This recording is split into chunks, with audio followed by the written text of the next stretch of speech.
बांग्लादेश मुक्ति संग्राम के जरिए अपने अस्तित्व की लड़ाई लड़ रहे मुक्ति वाहिनी के जाबाजों को भारतीय सेना का पूरा समर्थन था। इसी बात से पाकिस्तान बुरी तरह बौखलाया हुआ था। इसी बौखलाहट में पाकिस्तान ने भारत के खिलाफ एक नई साजिश रची और इस साजिश को ऑपरेशन चंगेजी का नाम दिया गया। ऑपरेशन चंगेजी के तहत पाकिस्तानी सेना ने राजस्थान की लोंगेवाला चौकी पर हमला कर भारत में दाखिल होने और रामगढ़ जैसलमेर होते हुए दिल्ली पहुंचने की साजिश रची थी। इस साजिश को अंजाम देने के लिए पाकिस्तान ने 2000 जवानों के साथ 65 टैंक और एक मोबाइल इन्फेंट्री ब्रिगेड को लोंगेवाला पोस्ट की तरफ रवाना किया था। पाकिस्तान की इसी साजिश का नतीजा 1971 भारत पाकिस्तान युद्ध था। भारत पाक सीमा के आखिरी पोस्ट लोंगेवाला पर उस दिन पंजाब रेजिमेंट के 23वीं बटालियन की एक कंपनी को तैनात किया गया था। मेजर कुलदीप सिंह चांदपुरी के नेतृत्व में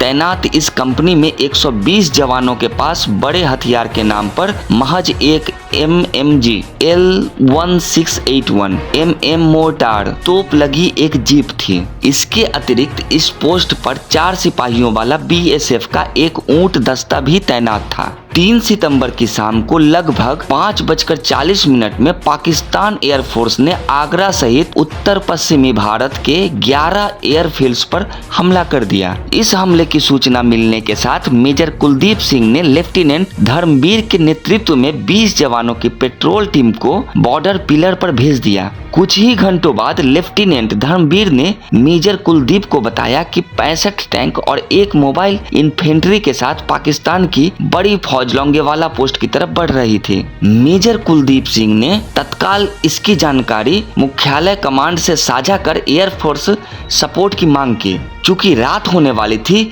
लिहाजा अगली सुबह तक लोंगेवाला पोस्ट को एयर सपोर्ट मिलना संभव नहीं था। आर्मी मुख्यालय ने 2 विकल्पों के साथ आखिरी फैसला मेजर कुलदीप सिंह पर छोड़ दिया। पहला विकल्प पोस्ट पर कब्जा जमाए रखने का था, जबकि दूसरा विकल्प पोस्ट को खाली छोड़कर पीछे हटने का था। लोंगेवाला पोस्ट पर मेजर कुलदीप सिंह चांदपुरी के साथ मौजूद 120 जवानों ने पोस्ट पर रुककर दुश्मन को मुंह तोड़ जवाब देने का फैसला किया।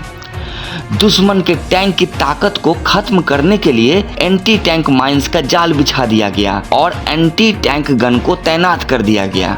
देखते ही देखते करीब 20 किलोमीटर लंबा दुश्मन की गाड़ियों का काफिला लोंगेवाला पोस्ट से कुछ ही दूरी पर एकत्रित हो गया। अब भारतीय सेना और दुश्मन बिल्कुल आमने सामने आ चुके थे। 4 दिसंबर 1971 की रात करीब 12:30 में पाकिस्तान की तरफ से आर्टिलरी फायरिंग शुरू कर दी गई और पाकिस्तानी सेना के टैंकों ने लोंगेवाला पोस्ट की तरफ बढ़ना शुरू कर दिया। जैसे ही ये टैंक लोंगेवाला पोस्ट के करीब 30 मीटर की दूरी पर रह गए, भारतीय जवानों ने एंटी टैंक गन से पाकिस्तानी टैंकों को निशाना बनाना शुरू कर दिया। देखते ही देखते दुश्मन के 2 शक्तिशाली टैंक धराशायी हो गए। भारतीय सेना को मिली इस पहली सफलता ने इस युद्ध का रुख बदल दिया। दरअसल 2 टैंक के ध्वस्त होने से 2 बातें हुई। पहली बात यह कि पाक सेना के अधिकारियों को लगा कि पूरे इलाके में लैंड माइंस बिछी हुई है, लिहाजा उसने सेना को लोहे की बार से आगे जाने से रोक दिया। वहीं दूसरी बात यह हुई कि ध्वस्त हुए दोनों टैंकों की आग से पूरे इलाके में रोशनी हो गई। अब ऊंचाई पर मौजूद भारतीय सेना पाक सेना को न केवल साफ साफ देख सकती थी, बल्कि उन्हें अपनी गोलियों के निशाने पर ले सकती थी। पाक सेना के जलते टैंकर की रोशनी की मदद से भारतीय सेना अब दुश्मन पर सटीक निशाना लगा सकती थी।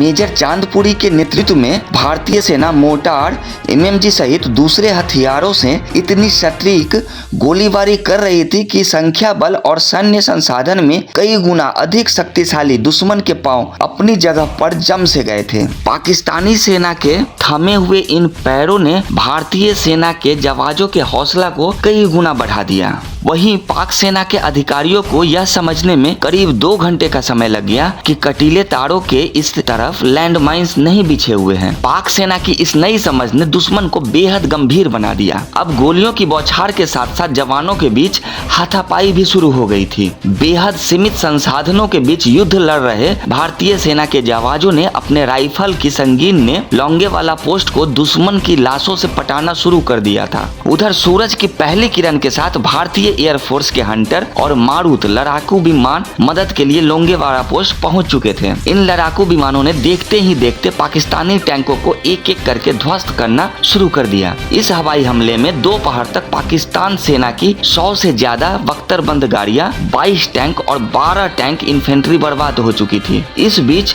रणभूमि में पहुंचे कैवेलरी टैंक और 17 राजपुताना राइफल्स की जवाबी कार्रवाई ने पाक सेना की बची कुची ताकत भी समाप्त कर दी। इस तरह भारतीय सेना के महज 120 जवानों ने दुश्मन सेना के 2000 जवानों, 65 टैंक और एक मोबाइल इन्फेंट्री ब्रिगेड को अपने हौसले से रौंद डाला। इस युद्ध में भारतीय सेना ने अभूतपूर्व विजय प्राप्त की। वहीं अद्भुत युद्ध कौशल के लिए 23वीं बटालियन के कमांडिंग अफसर कुलदीप सिंह चांदपुरी को महावीर चक्र से सम्मानित किया गया।